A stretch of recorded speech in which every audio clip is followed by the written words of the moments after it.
Hola, ¿qué tal? ¿Cómo estás? ¿Qué tal? Bienvenido a esta nueva videoclase, tu videoclase número 3. Y empezamos de esta manera con el sistema celular 1, donde vamos a avanzar citología. Y el día de hoy avanzarás lo que es citología, un poco de historia y los parámetros de estudio de la citología. Se te hará fácil, se te hará tranquilo y a estudiar el mismo día. Cumple tu calendario y vamos, comencemos. Bueno, si vamos a hablar del tema de sistema celular 1, en realidad de lo que estamos hablando es del tema de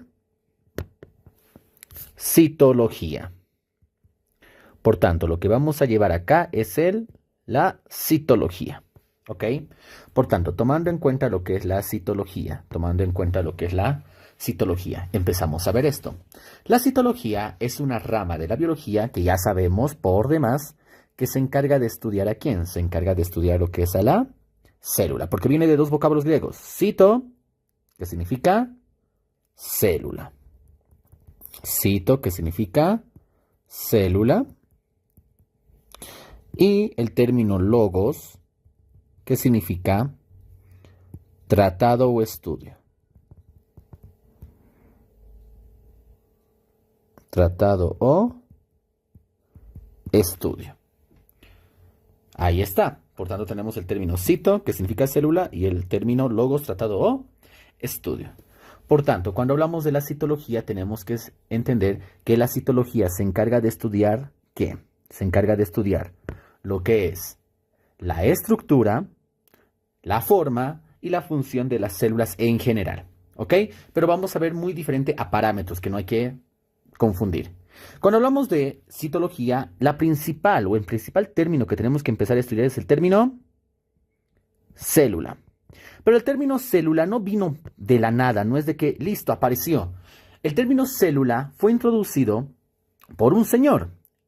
El señor que introdujo el término célula fue el señor Robert Hooke.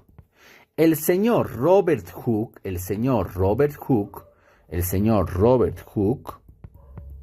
introdujo el término célula en 1665, ¿ok? Donde en el año 1665, ¿qué hizo Robert Hooke? En el año 1665, Robert Hooke hizo un experimento. ¿Cuál experimento? Agarró la corteza de un árbol de corcho, ¿ok? Una pequeña corteza de lámina de corcho. De esta manera, dibujamos. También pueden imaginarse el corcho de un vino. Es lo mismo, ¿ok? Pueden imaginarse y no es lo mismo. Este pequeño corcho tomó una pequeña laminilla de este corcho. Una pequeña laminilla, como una pequeña capita. Ese lo llevó a un microscopio. Ok, eso lo llevó a un microscopio. Perfecto. Ok. Y cuando lo llevó al microscopio, ¿qué es lo que se vio? Ah, en el microscopio, lo que se veía y se logró ver fue que esta lámina de corcho estaba formada, ¿ok? Por una serie de compartimentos, algo así, que asemejaba como si fueran el panal de unas abejas, como pequeños cuartos separados por paredes. Esa era la forma, donde a cada espacio se le conoció con el nombre de celdilla. ¿Ok? A cada espacio se le conoció con el nombre de celdilla. Traducido, donde eso en latín se decía célula. Y traducido a nuestro idioma, en español, ya se quedó con el término de célula. Por tanto, Robert Hooke fue el que introdujo el término célula a través de este pequeño experimento de una laminilla de corcho, la cual se le llevó al microscopio y se vio que estaba formado por lo que son las celdillas o células. Donde, por esta razón, Robert Hooke es considerado como el padre de la citología. Es el padre, lo ponemos así, es el padre de la citología porque él le introdujo el objeto de estudio de la citología. ¡Wow! Una vez ocurrido esto, una vez que se introdujo el término célula, fue el boom de su momento. Por tanto, ¿qué pasaba? Cuando han visto lo que es el término célula, el boom en su momento, empezó a ocurrir esto. Empezaron a venir más personas y ahí es donde vinieron dos señores muy clásicos y empezaron a estudiar un poco lo que es de la célula. Ahí es donde vinieron dos señores. ¿Qué señores? Ahí es donde vinieron el señor Matthias Schleiden,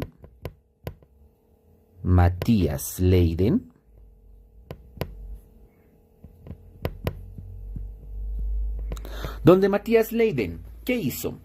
Matthias Schleiden era botánico. ¿Y cuál era la duda que tenía él? La gran incógnita que tenía él era de que, wow, si la lámina de corcho está formada por células, ¿todas estarán formadas por células? Esa era la gran incógnita. Y empezó a investigarlo. Ya es donde agarró una pequeña hoja. Lo voy a representar con una hoja. Y empezó a estudiar en plantas. ¿Ok?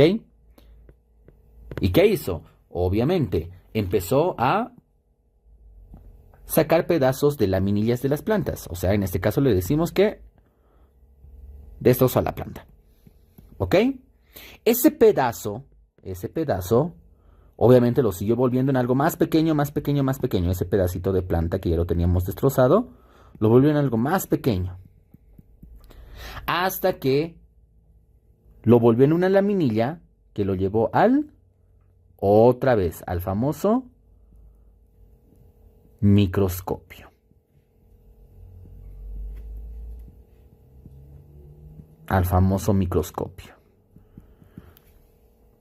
Sorpresa cuando vio que cuando se llevó al microscopio, sorpresa, ¿qué se vio? Se vio que este estaba formado por células. Similar a lo que se había visto con la lámina de corcho. Estaba formado por células. Perfecto. Por tanto, estaba formado por celdillas, estaba formado por células. Por tanto, el señor Matthias Schleiden, ¿qué nos dijo? Que la célula es la unidad básica de todo organismo vegetal. Eso es lo que nos dijo él. Posteriormente a esto vino un señor, el señor Theodor Swan. Theodor Swan era zoólogo. Y él estudió similar a lo que estamos viendo, pero ya no en una planta. Él lo vio en animales. Para poder más o menos ubicarnos, vamos a dibujar un pequeño, no critiquen, que es un pequeño cobayo. Ya, dibujamos un pequeño cobayo.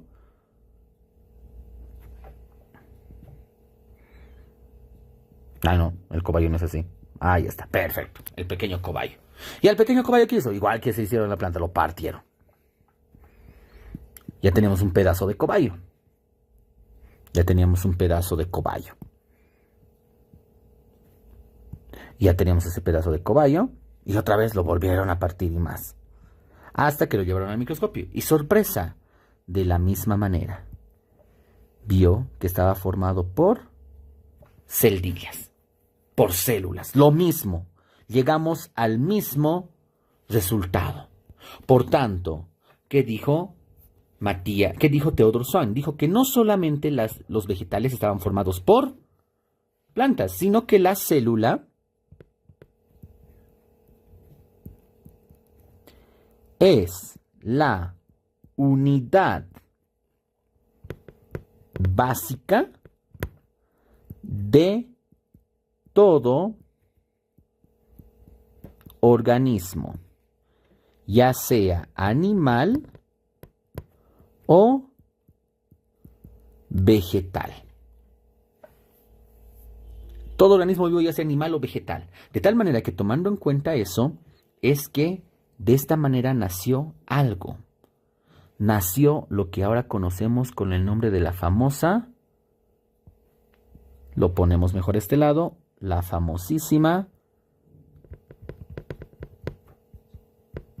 teoría celular. Por tanto, ¿qué me dice la teoría celular? Que la célula, principalmente vamos a tomar en cuenta esto, que la célula es la unidad básica de todo organismo, ya sea animal o vegetal. ¿Ok? Por tanto, si es que les preguntan, ¿quiénes intervinieron en la teoría celular? Matthias Leiden y Theodor Schwann. Esas serían las respuestas. ¿Quiénes intervinieron en la teoría celular? La respuesta sería Matthias Leiden y Theodor Schwann.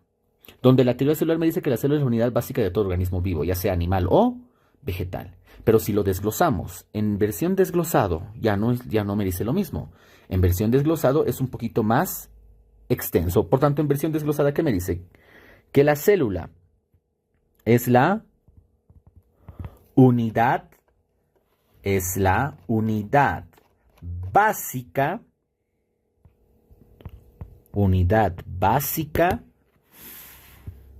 ¿ok? Anatómica. Es la unidad básica, lo mismo, fisiológica. Es la unidad básica de herencia o genética. ¡Wow! Tomar en cuenta muy bien esto. Por tanto, ¿qué me dice? Unidad básica anatómica, unidad básica fisiológica, unidad básica genética, unidad básica morfológica,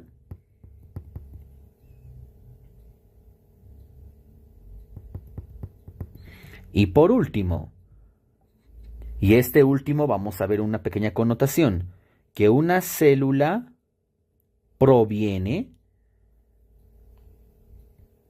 o procede de otra célula, siempre.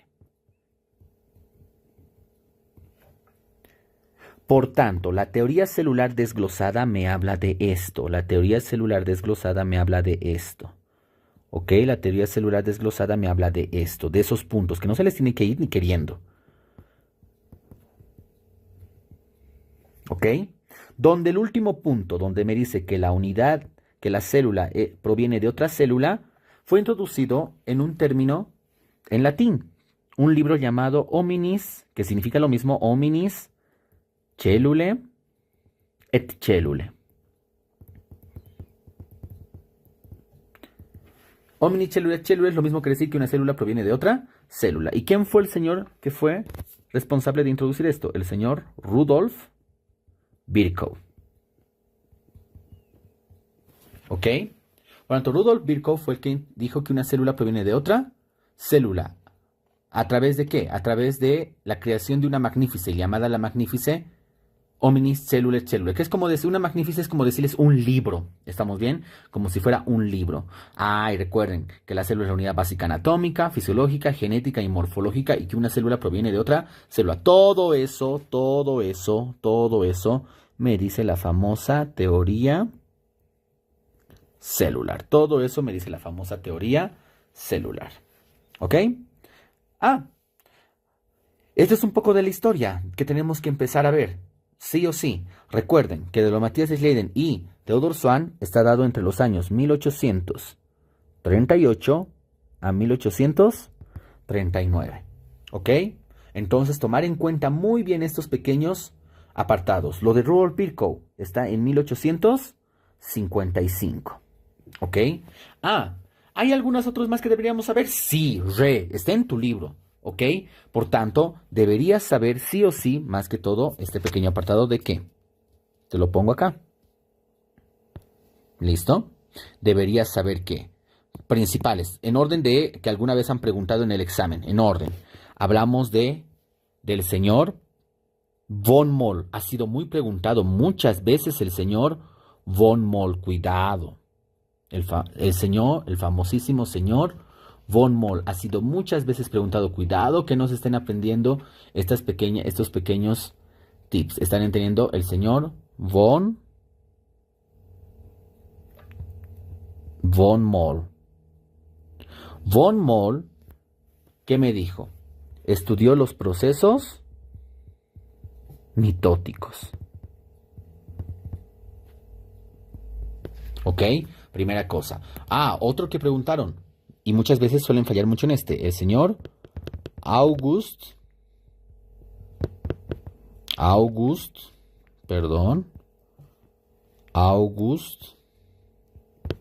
Weismann.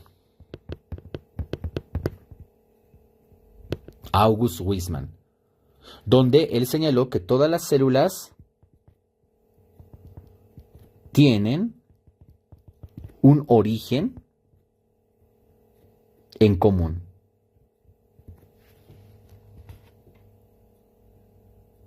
Otro, tomar en cuenta al señor Purkinje. El señor Purkinje describió por primera vez al núcleo. Otro que tienes que tomar muy en cuenta, ¿ok? Otro que tienes que tomar muy en cuenta. Describió por primera vez al protoplasma. Un cruce de cables. Suele pasar. Ahora recién, el señor Robert Brown. Robert Brown fue el que describió por primera vez lo que es recién. Describió al núcleo. ¿Estamos bien? Los años te lo ponen. Y uno muy importante que tienen que ver. El señor Leeuwenhoek. El señor Leeuwenhoek, ¿ok? Fue el que empezó a ver lo que son, creó uno de los primeros microscopios, que ahorita vamos a hablar de eso. Microscopios para poder estudiar lo que son organismos unicelulares. Por tanto, ¿quién estudió organismos celulares como de aguas estancadas, sobre todo?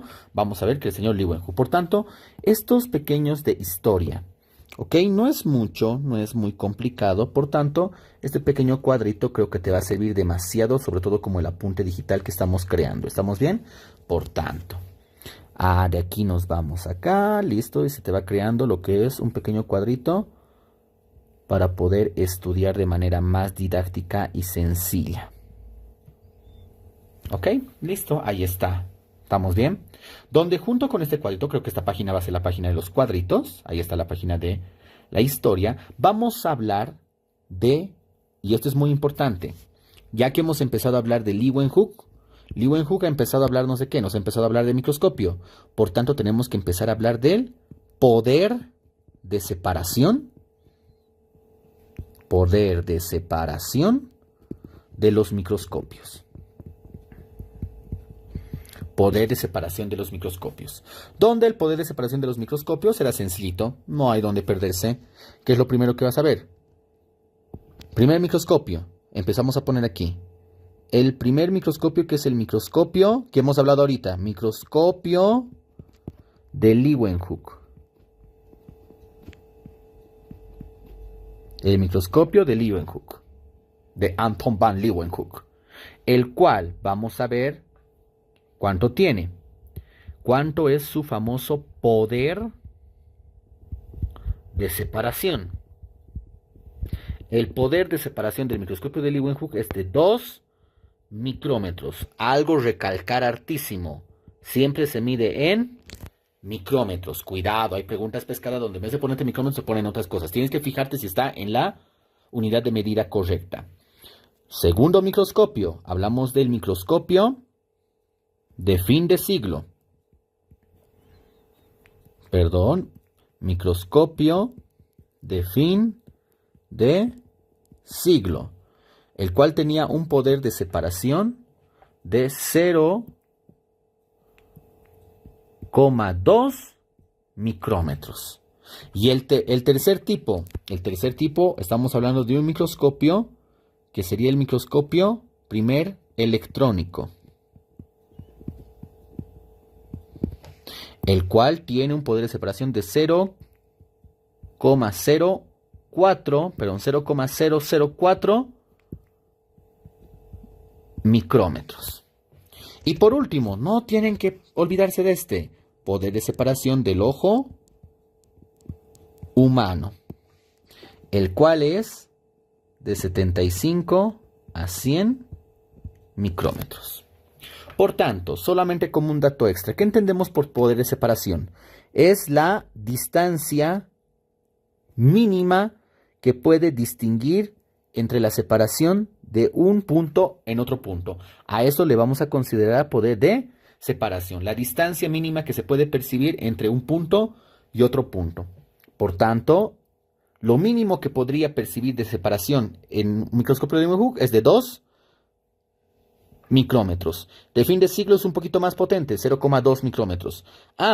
El de electrónico, 0,04 micrómetros. El ojo humano, wow, de 75 a 100 micrómetros. Casi nada pequeño. ¿Ok? Listo. Y ahí vamos sabiendo que se han formado dos cuadritos. Por lo tanto, estos dos cuadritos te van a ayudar a estudiar un poquito para que puedas distinguir estas partes. Por tanto, son partes muy preguntas de examen, muy clásicas. A esto lo complementas con los años y con eso estás re bien. ¿Estamos entendiendo?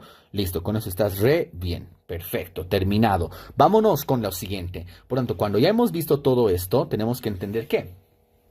Tenemos que entender que cuando hablamos de la célula, la citología tiene lo que es parámetros para estudiar lo que son las células. Y aquí es donde viene la mayoría de muchas preguntas. Son pequeños parámetros, ¿ok? ¿Ok? Pues son pequeños parámetros que vamos a ir viendo cada uno, ¿ok? Donde vamos a ir viendo ¿qué? Lo primero de lo primero. Vamos a ir viendo que los parámetros para el estudio.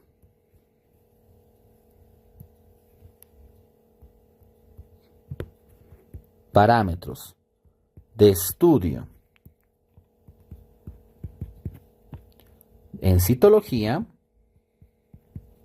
o utiliza la citología para estudiar una célula, ¿ok? Es el siguiente. Vamos a primeramente ver cuál.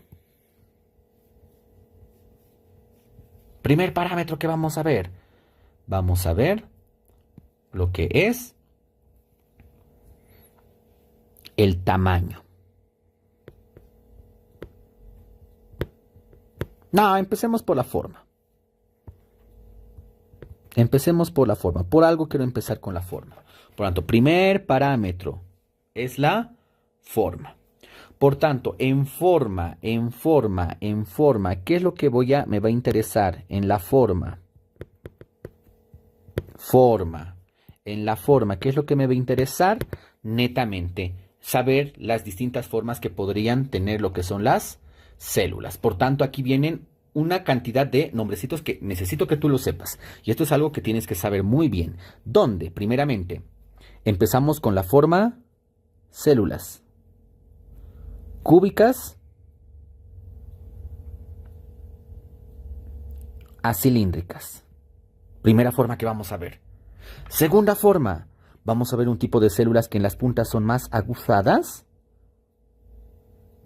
y en el centro es más ensanchado y alargado. Tercera forma, vamos a ver células las cuales tienen más o menos de esta manera. Suelen ser hexagonales, suelen tener formas poligonales. Miren cómo va cambiando. Otra forma. Vamos viendo que algunas tienen una forma estrellada.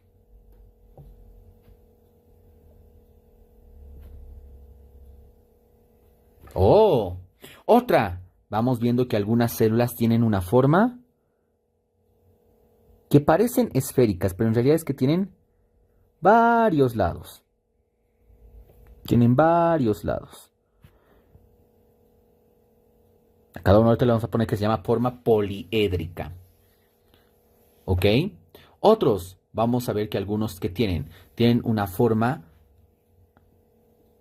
por ejemplo, pueden tener una forma más o menos de esta, pero tienen la capacidad de cambiar su forma y después otra vez volver a su forma original.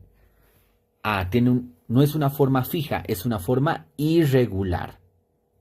¿Estamos bien? Por tanto, vamos viendo ejemplos. ¿Qué dijimos esta primera forma? La forma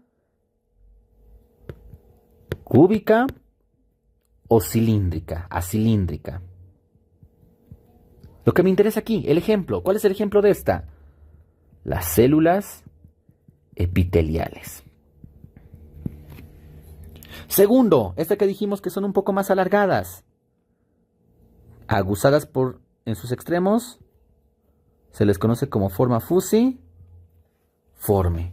Aquí estamos hablando de las células musculares, o también conocidas con el nombre de miocitos o fibras musculares. Esa forma que dijimos, que tiene una forma con partes, es una forma poligonal. ¿Quiénes tienen forma poligonal? Los mesotelios. Te voy a dejar para mañana, para el día martes de este curso, te voy a dejar una explicación de cuáles son los mesotelios, un video súper rápido en el material de apoyo para que tú lo veas. Los 3 mesotelios por el momento son las 3 P's, ¿ok? Los 3 mesotelios son las 3 P's. Los 3 mesotelios son las 3 P's. Pleura, pericardio, peritoneo. Esas son las 3 P's de los 3 mesotelios. Todos tienen la forma poligonal. Estrellada. Esta forma estrellada. Muy popular, ¿verdad? Casi todos. Exacto, lo que tú estás hablando ahorita. La forma estrellada es clásico de las neuronas. Esta forma que dijimos que tiene muchos lados se le conoce como forma poliédrica. Clásico de las células vegetales. Y por último, esta que tiene capacidad de cambiar de forma, dijimos que es una forma irregular. Clásico de los neutrófilos. O de los glóbulos blancos, que son los leucocitos, que tienen la capacidad de cambiar su forma. Listo, cualquiera de los dos, válido en esa parte. Pero ¿por qué cada uno de estos tiene la forma que tiene? ¿Por qué cada uno de estos ven la forma que tiene? Miren esa forma clásica que tiene. ¿Por qué son de esta manera cúbica, cilíndrica? ¿Por qué son así? ¿Por qué son fusiformes? ¿Por qué son estrelladas? ¿Por qué pueden cambiar su forma? La forma, y es esto algo que te voy a poner bien marcado. La forma no se da así porque sí. La forma depende. La forma depende. ¿De qué depende? De la función de la célula. La forma depende de la función de la célula. La forma depende de la función de la célula. Por tanto, ¿qué parámetro depende de la función de la célula? La forma. La función no es un parámetro. La función, recuerden que es más estudio de la fisiología, no de la citología. Por tanto, la forma depende de la función. Eso tomar muy en cuenta. Vámonos, sigamos. Segundo parámetro, ya un poco más tranqui. El segundo parámetro sería el tamaño. El segundo parámetro sería el tamaño. Y cuando hablamos del tamaño, tienes tamaños específicos en tu libro, no tienes muchos tamaños para poder recalcar demasiado. Los parámetros más clásicos que vas a tener aquí, ¿cuáles son? Recuerdan, antes de hablar de eso, recuerda que el parámetro de tamaño siempre se mide en micrómetros. Las células generalmente siempre se van a medir en micrómetros, no nanómetros, no centímetros, no, siempre va a ser en micrómetros, donde ya hemos visto un poquito del ojo humano, de los microscopios, bla. Por tanto, aquí lo que tenemos que saber son algunas cuantas células. Por ejemplo, tenemos que aprendernos sí o sí de esta célula, el tamaño de esta célula. Una que tiene, cuando la ves de lado, tiene una forma de disco.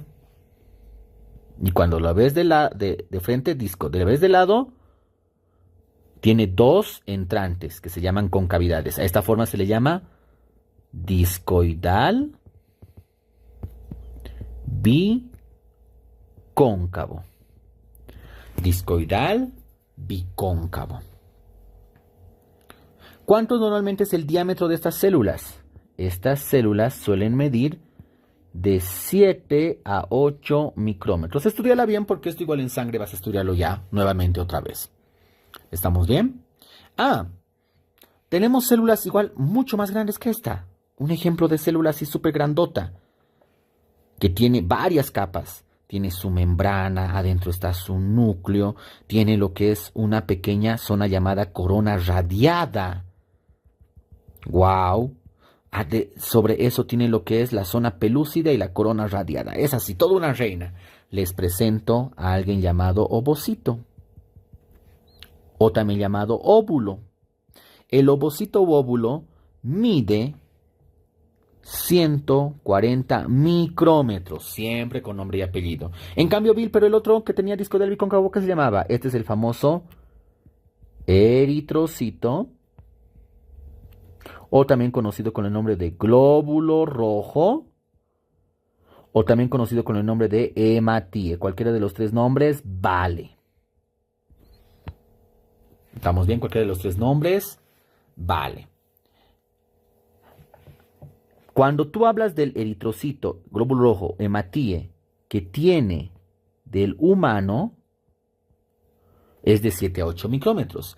En cambio, si hablamos del eritrocito hematíe de un anfibio, el tamaño cambia. El tamaño es de 60 a 80 micrómetros. Por tanto, tomar en cuenta uno y el otro. No es lo mismo. ¿Ok? Uno y el otro no son lo mismo. Por tanto, estos tamaños. Y uno más extra.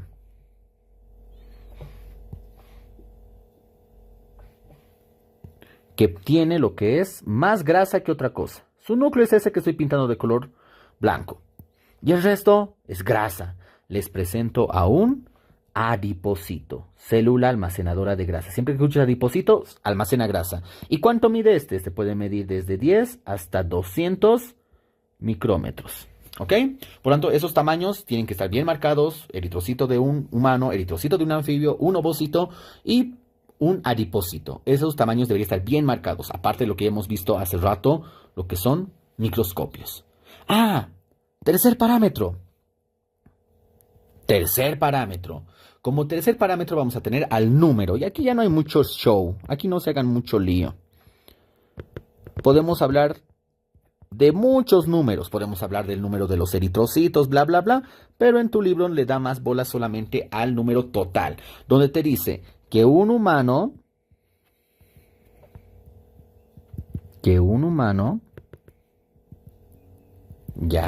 Un humano, ¿cuántas células tiene aproximadamente en total?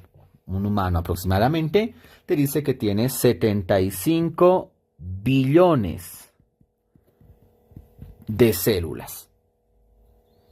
De los cuales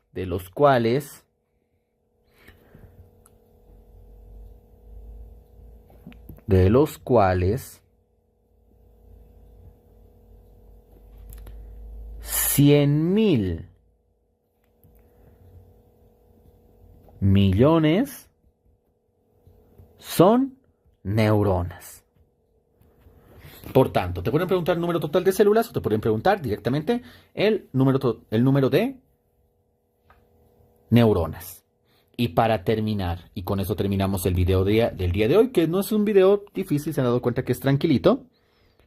El último parámetro, color.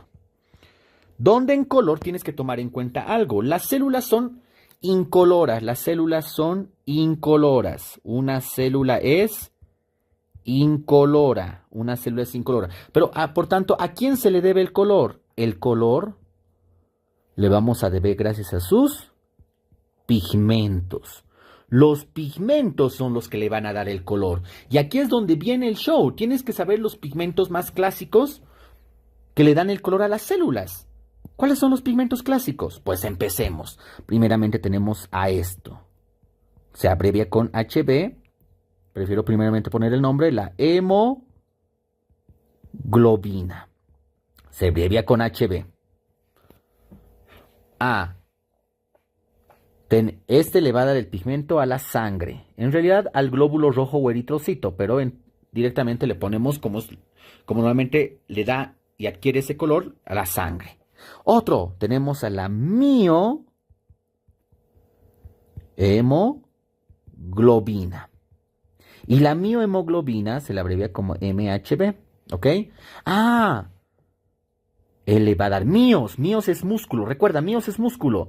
Por tanto, él le da el pigmento a las células musculares o a los músculos. ¡Wow! Otro, tenemos lo que es la rodopsina. Aquí vamos a tener mucho cuidado porque tiene varios nombres. O dos nombres, rodopsina, o también le podemos llamar púrpura retiniana. Cualquiera de los nombres es válido. Púrpura retiniana o rodopsina es el que le va a dar el pigmento a la retina, pero en tu libro está en los ojos. En realidad es, si lo pongo entre paréntesis, a la retina. Tenemos otro, la melanina. Y la melanina le va a dar el color o el pigmento ¿a qué? Le va a dar el color o el pigmento a la piel.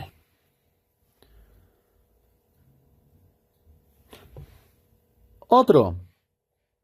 Tenemos a lo ponemos a este lado, bilirrubinas. Las bilirrubinas son un pigmento de color amarillo. Normalmente le suele dar el color a la orina o a las heces fecales. Y otro, el ultimito, la lipofucsina o lipofusina. La lipofusina le va a dar el color igual, un color amarillo, pero a las neuronas viejas, o sea, neuronas agotadas. ¿Listo? Eso. Por tanto, tomar en cuenta, esta página está llena de preguntas de examen. ¿Por qué? Te preguntan, ¿es el tamaño de tantos? ¿Tiene la forma tantos? Bla, bla. ¿Es el pigmento de tantos? ¿Es el número tantos? Esas cosas te van a preguntar. Depende de la función, que es la forma, el único. ¿Estamos bien? Por lo tanto, son 4 parámetros. Forma, tamaño, número y color. Listo. Hasta aquí bien estudiado y ya sabes, nos vemos el día jueves en tu siguiente clase para continuar. Y esto ya debe estar dominado. Perfecto. Nos vemos. Bye.